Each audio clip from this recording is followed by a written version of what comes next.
నమస్తే, welcome to Telugu రాజ్యం. ఇవాళ మనతో పాటు ప్రముఖ political and cine critic Bharadwaj sir ఉన్నారు. సార్తో మాట్లాడదాం. సార్ నమస్తే. నమస్తే అండి. సార్, బాహుబలి సినిమా నుంచి నాకు తెలిసి భారీ బడ్జెట్ సినిమాలు అనేవి తెలుగు ప్రేక్షకులకి, ముఖ్యంగా టాలీవుడ్ ప్రేక్షకులందరికీ బాగా తెలిసాయని అనిపిస్తూ ఉంటుంది.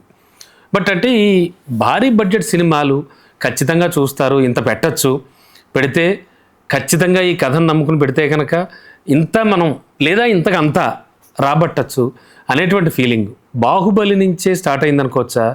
టాలీవుడ్లో ఈ ట్రెండ్ అంటే పెట్టచ్చు, ఇంత బడ్జెట్ పెట్టచ్చు అనేది నాకు తెలిసి సింహాసనం సినిమాకి కూడా కొంత కథ విన్నాను నేను గతంలో, కృష్ణ గారి సినిమాకి. ఇంకా ఏమైనా ఉన్నాయా? ఎప్పటి నుంచి? సింహాసనము అది వచ్చేసి అది బైలింగ్వల్ సినిమా. అవునండి, అంటే హిందీలో తీశారు, తెలుగులో కూడా తీశారు. జితేంద్ర చేశాడు, ఇక్కడ కృష్ణ గారు చేశాడు. అవునండి. ఆ సినిమాకి డబ్బులు ఖర్చు పెట్టారు. అదేనా మార్కెట్టే. ఒక సినిమాకి ఎక్కువ బడ్జెట్ పెడుతున్నారంటే ఆ సినిమా మార్కెట్ ఎంత ఉంది అనే దాన్ని బట్టే డబ్బులు పెడతారు. పెట్టిన డబ్బులు అంటే క్వాలిటీ సినిమా తీయాలంటే డబ్బులు పెట్టాలి. క్వాలిటీ సినిమాకి బడ్జెట్తో లింక్ ఉంటుంది, బడ్జెట్కి మార్కెట్తో లింక్ ఉంటుంది. ఎంత మార్కెట్లో నువ్వు విడుదల చేస్తున్నావు అనే దాన్ని బట్టి డబ్బులు పెడతారు ఎవరైనా. రిటర్న్స్ గ్యారంటీ లేకుండా డబ్బులు ఎందుకు పెడతారు? అంటే ఎక్కువ థియేటర్స్లో రిలీజ్ చేస్తే ఓపెనింగ్స్ ధన్మని వచ్చేస్తాయి కదా సార్, ఒకసారి అదే కదా పాటిస్తున్నారు ఇప్పుడు? అవునండి, ఎక్కువ థియేటర్లు అని కాదు, ఎక్కువ ప్రాంతాలలో దేశం అంతా రిలీజ్ కావాలి. ఎందుకు హిందీ సినిమా క్వాలిటీగా ఉండేది మన సినిమాల కంటే కూడా గతంలో? అంటే వాళ్ళది జాతీయ మార్కెట్, అలాగే అంతర్జాతీయ మార్కెట్ కూడా అవడం చేత వాళ్ళు క్వాలిటీ చేసేవాళ్ళు. అంటే అవకాశం ఉంది కాబట్టి వాళ్ళకి బడ్జెట్ వర్కౌట్ అవుతుంది. వాళ్ళకి డబ్బులు ఖర్చు పెట్టిన, మన దగ్గర డబ్బులు ఖర్చు పెడితే వర్కౌట్ కాకపోవచ్చు, కానీ ఈ మధ్య అవుతుంది. అంటే ఇప్పుడు అవడానికి ఇప్పుడు మార్కెట్ పెరిగింది కాబట్టి డబ్బులు ఖర్చు పెడుతున్నారు. ఈ డబ్బులు ఖర్చు పెట్టాలి, మా క్వాలిటీ సినిమా చేయాలంటే డబ్బులు ఖర్చు పెట్టాలి, డబ్బులు ఖర్చు పెట్టాలంటే మార్కెట్ చూపించాలి. అవును, అసలు ఈ క్వాలిటీ సినిమా తీయగలిగిన కెపాసిటీ ఇతనికి ఉంది అని ఇండస్ట్రీ నమ్మాలి ఒక డైరెక్టర్ని. ఆ నమ్మకం కలిగించడం కోసం రాజమౌళి చేసినటువంటి పాస్పోర్ట్ సినిమానే మగధీర అనేటువంటి రామ్ చరణ్ సినిమా ఆయన ఎందుకు టేకప్ చేశాడంటే ఈ స్థాయి కథలు నేను నేరేట్ చేయగలను అని ఇండస్ట్రీలో ఒక కాన్ఫిడెన్స్ కలిగించడానికి. ఆ సినిమా పునాది మీద బాహుబలికి వెళ్ళాడు ఆయన. అది లింక్. అలా ప్రతి ఒక్కరూ కూడా అది చూసి తమని తాము ముందుకు తీసుకెళ్ళటానికి, తమను తాము ప్రొజెక్ట్ చేసుకోవటానికి అలాంటి కథలతో ప్రయత్నాలు మొదలుపెట్టారు ఇమ్మీడియట్గా. ఆ ప్రయత్నాల్లో వినాయక్ కూడా చేశాడు. వినాయక్ అల్లు అర్జున్తో చేసినటువంటి ఒక సినిమా ఉంది, భారీ సినిమా, గీతా ఆర్ట్స్లో వచ్చింది. అది కూడా బద్రీనాథ్. అది కూడా అలాంటి భారీ బడ్జెట్ సినిమాని. అంటే మార్కెట్లోకి ఎక్స్పాండ్ అవడానికి కుతూహలపడుతున్న దర్శకులు. ఈ శక్తి అనేటువంటి సినిమా కూడా అలా వచ్చింది, ఎన్టీఆర్. ఇవన్నీ కూడా ఒక బంచ్ లాగా వచ్చినాయి. అయితే వాటిలో దానిలో ఉన్నటువంటి కొత్తదనం లేకపోవడంతో ఒక సినిమా అబోవ్ యావరేజ్ గాను, ఒక సినిమా ఫ్లాప్ గాను అలా మారినాయి. ఇప్పుడు అనివార్యంగా ఇప్పుడు ఒక కొత్త ప్రపంచాన్ని చూపించాలి. పాన్ ఇండియా మార్కెట్కి వెళ్ళాలంటే మన సినిమాలో ఒక కొత్త ప్రపంచాన్ని చూపించాలి. ఇలాంటివి కొన్ని ఒక వ్యాకరణం రాసేసుకున్నారు వీళ్ళు. ఆ వ్యాకరణం ప్రకారం సినిమా తీసేస్తే అది పాన్ ఇండియా మార్కెట్కి వెళ్ళిపోతుంది అనుకుంటున్నారు, కానీ అది అన్ని సందర్భాల్లోనూ కరెక్ట్ కాదు, వర్కౌట్ అవ్వదు. ఇలాంటి వాటికి భయపడి అనొచ్చు అనకూడదో తెలియదు, కానీ ఆలోచించే త్రివిక్రమ్ లాంటి దర్శకులు అటువైపు టచ్ చేయలేదంటారా? త్రివిక్రమ్కి కూడా ఇప్పుడు తప్పట్లేదు. ఒక ఏ హీరోని అంటే ఒక పెద్ద హీరోని ముట్టుకుంటే అతనికున్న మార్కెట్ని వర్కౌట్ చేసే కథతో నువ్వు వెళ్తేనే అతనితో సినిమా చేయాలి. అవును, అప్పుడే, లేకపోతే కుదరదు. ఇప్పుడు ప్రభాస్తో నేను లోకల్ మార్కెట్ సినిమా చేస్తానంటే కుదరదు. మరి ఇప్పుడు రాజాసాబ్ సినిమా ఎలా చూడొచ్చు? అది లోకల్ మార్కెట్ కాదు, అది కూడా పాన్ ఇండియా మార్కెట్. అనివార్యంగా అదే అనుకోండి, బట్ ఓకే, అనివార్యంగా అదే జరుగుతుంది. ఇప్పుడు త్రివిక్రమ్ ముందు ఉన్నటువంటి గొడవ కూడా అదే.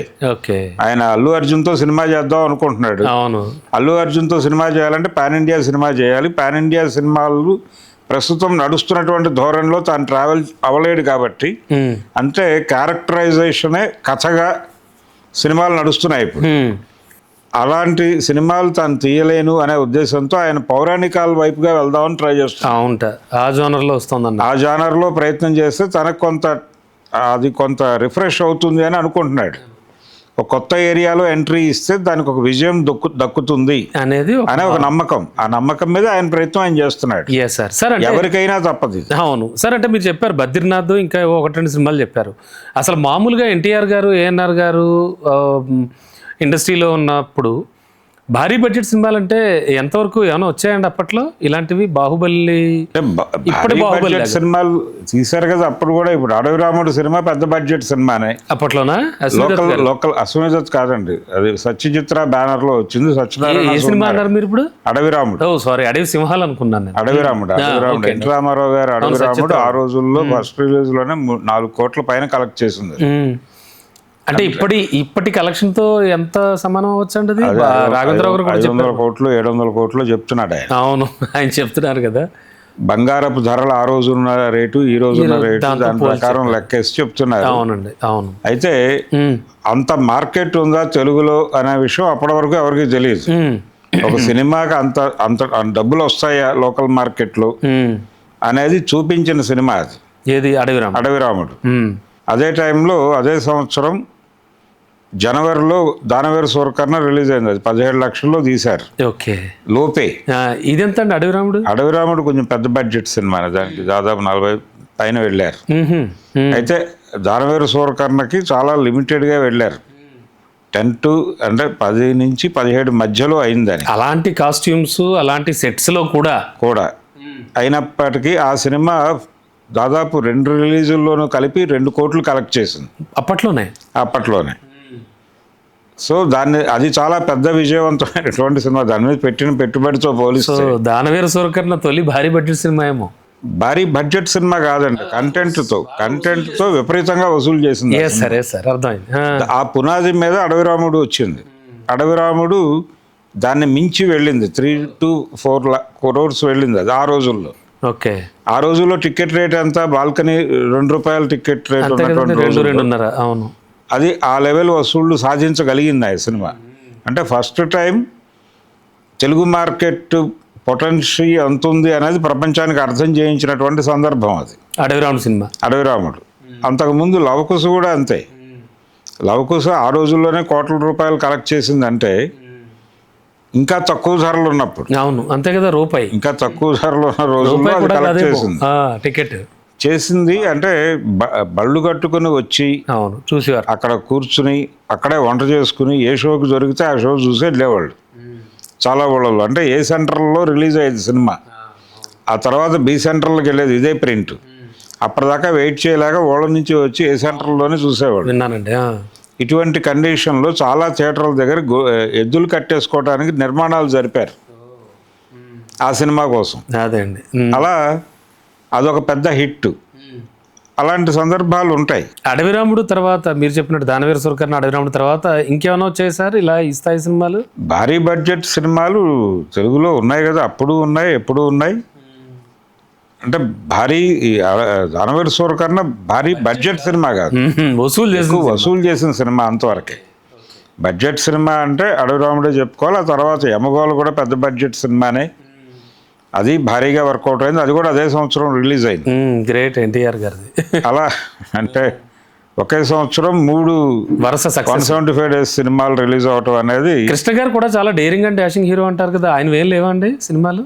ఆయన భారీగా చేసిన సినిమాలు ఉన్నాయి కదా. ఇప్పుడు మోసగాళ్ళకి మోసగాడు ఆ టైంకి అది పెద్ద బడ్జెట్ సినిమా.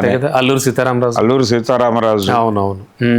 తర్వాత సింహాసనం, ఈవెన్ దేవదాస్ కూడా మంచి బడ్జెటే పెట్టారు వాళ్ళు, కానీ రాలేదు, అది వర్కౌట్ అవ్వలేదు. కానీ అలా బడ్జెట్ సినిమాలు చేశారు అప్పుడు కూడా. అంటే మార్కెట్ మీద ఉన్నటువంటి నమ్మకంతో చేశారు. ఆ తర్వాత చిరంజీవి వచ్చిన తర్వాత దీని స్థాయి ఇంకా పెరిగింది. అంటే చిరంజీవి వచ్చిన తర్వాత మార్కెట్ పెరగడానికి ఒక రకంగా అప్పుడు కూడా ఎన్టీ రామారావే కారణం.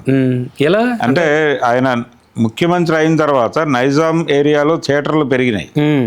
అంటే కాన్ఫిడెన్స్ పెరిగింది జనాల్లో. అంతకుముందు తెలంగాణలో పెట్టుబడులు పెట్టడం అనే దానికంటే కూడా రామారావు ముఖ్యమంత్రి అయిన తర్వాత ఆంధ్ర ప్రాంతం నుంచి పెట్టుబడులు తరలి రావడం అనేది చాలా ఎక్కువ జరిగింది. ఆ సందర్భంగా కొత్త కాలనీస్ వచ్చినాయి, కొత్త సినిమా హాళ్ళు వచ్చినాయి. ఇదంతా రామారావు వలన జరిగినటువంటి అభివృద్ధి. దానిలో భాగంగా పెరిగినటువంటి సినిమా మార్కెట్ నైజాంలో. ఓకే, రామారావు గారి రోజుల్లో నైజాం చిన్న మార్కెట్టే. సీమతో పోలిస్తే, సీడెడ్తో పోలిస్తే. అందుకని సీడెడ్లో ఎక్కువ డబ్బులు కలెక్ట్ చేసేవి ఆయన సినిమాలు. అందుకని రాయలసీమ అనగానే రామారావు అనేవాళ్ళు. ఆ పరిస్థితి. ఆయన కూడా రాయలసీమ కరువు పర్యటనలు ఇలాంటివి చేసేవాడు ఆ ప్రేక్షకుల్ని పట్టుకోవడానికి. అదే మరి చిరంజీవి గారి విషయం, చిరంజీవి దగ్గరికి వచ్చేసరికి నైజాం పెద్ద మార్కెట్ అయింది. నైజాం మార్కెట్ అయిన తర్వాత కలెక్షన్స్ పెరిగినాయి, రేంజ్ పెరిగింది. ఆ పెరిగిన కలెక్షన్స్ ఈ లెవెల్లో ఉంటుంది. బిగ్గర్ దాన్ బచ్చన్ అని వేశారు ఇండియా టుడే మీద. ఓకే, అప్పట్లో చిరంజీవి గారి గురించి. అంటే ఈ స్థాయి వసూళ్ళు, ఈ స్థాయి రెమ్యూనరేషన్లు ఉన్నాయి ఇక్కడ అని. రెమ్యూనరేషన్లు పెరగటం మొదలెట్టింది కూడా చిరంజీవి దగ్గర నుంచి. ఓకే, రామారావు గారు 25-30 దగ్గర ఆగిపోయాడు. ఆయన 30 లక్షలు టాప్ అనుకున్నారు ఆ రోజుల్లో. ఎన్టీఆర్ తీసుకున్నది అంతే, భారీ పారితోషికం. భారీ పారితోషికం అప్పట్లో. అయితే చిరంజీవి వచ్చాక హీరోల పారితోషికాలు విపరీతంగా పెరిగినాయి. అంటే ఏరియాలు తీసుకోవటం మొదలు పెట్టారు. ఓకే, అప్పటి నుంచే ఆ ఏరియాల్లో వచ్చిన వసూళ్లు దాని మీద ఒక సినిమాకి 1 కోటి వస్తే 1 కోటి రెమ్యూనరేషన్ అన్నారు. ఒక సినిమాకి 70 లక్షలు వస్తే 70 రెమ్యూనరేషన్. కృష్ణ గారు కూడా పద్ధతి ఫాలో అయ్యాడండి? లేదు, కృష్ణ గారు ఆయన మామూలు పద్ధతిలోనే వెళ్ళాడు. బట్ చిరంజీవి మాత్రం ఒక ట్రాక్ని పూర్తిగా మార్పించాడు ఒక రకంగా చెప్పాలి. అంటే అది అలాంటి సందర్భం. సందర్భం పెరిగిన మార్కెట్ రీత్యా అవి నడిచినాయి అలాగే. ఓకే, దీని నుంచి ఆ స్థాయి నుంచి తెలుగు సినిమా అనేది ఇప్పుడు అంతర్జాతీయ స్థాయి మార్కెట్కి వెళ్ళింది కాబట్టి మార్కెట్ పెరిగింది. అవును, మార్కెట్ ఎప్పుడైతే పెరిగిందో బడ్జెట్లు ఆటోమేటిక్గా పెరుగుతాయి. బడ్జెట్లు పెరగడంతో పాటు రెమ్యూనరేషన్లు కూడా పెరుగుతాయి. బట్ ఆధునిక పితామహుడు అంటే రాజమౌళి పేరే చెప్పొచ్చేమో. రాజమౌళి తెలుగు సినిమాని ఇతర మార్కెట్లలోకి విస్తరణ చేశాడు. అంతకుముందు రీమేక్లు ఉండేవి. రీమేక్లు, బైలింగ్వల్స్ ఉండేవి. ఒకసారి 3 భాషల్లో ఒకేసారి తీసిన సందర్భాలు ఉన్నాయి. ఇప్పుడు యుద్ధము, శాంతి ఇలాంటి సినిమాలు చేశారు నాగార్జునతో. రాజేంద్ర సింగ్ శాంతి క్రాంతి ప్రేమ యుద్ధం, అవును, ఇలాంటి సినిమాలు కొన్ని వచ్చినాయి. అవునవును, అవి కూడా భారీ సినిమాలు. సైనికుడు అని చేశారు. అవునవునండి, ఇవన్నీ కూడా భారీ సినిమాలే. Okay sir. బట్ బైలింగ్వల్ 2-3 భాషల్లో workout. South Indian market target చేసే సినిమాలు కొన్ని ఉండేవి. ఇప్పుడు శంకర్, మణిరత్నం వాళ్ళు చేసే సినిమాలు కూడా క్వాలిటీ సినిమాలే చేసేవాళ్ళు. వాళ్ళ టార్గెట్ ఏంటంటే south Indian market. South Indian market మీద వర్కౌట్ అవుతుంది అనేటువంటి కాన్ఫిడెన్స్తో వాళ్ళు ఉండేవాళ్ళు. అలా నడిచేది అది. అవునండి. Okay sir. ఏదైనా కూడా రాజమౌళి మాత్రం ఒక టర్నింగ్ తిప్పాడు మొత్తానికి. సినిమాని ప్రపంచానికి పరిచయం చేశాడు తెలుగు సినిమాని. అవును, విత్ కలెక్షన్స్. అదే మార్కెట్ ఎప్పుడైతే పెరిగిందో రెవెన్యూ కనిపిస్తుంది. ఆ తేడా డెఫినెట్గా కనిపిస్తుంది. Thank you sir. Thank you. Hello, Telugu రాజ్యం ఛానల్ చూస్తున్నారా? సామాజిక, రాజకీయ, జీవన చిత్రణే తెలుగు రాజ్యం. అతిశయోక్తులు, అసత్యాలు ఉండవు. రాజకీయ కోణం కాదు, ప్రజా కోణమే కొలబద్ద. తెలుగు రాజ్యం వీక్షణ మీ ఉత్తమ అభిరుచికి నిదర్శనం.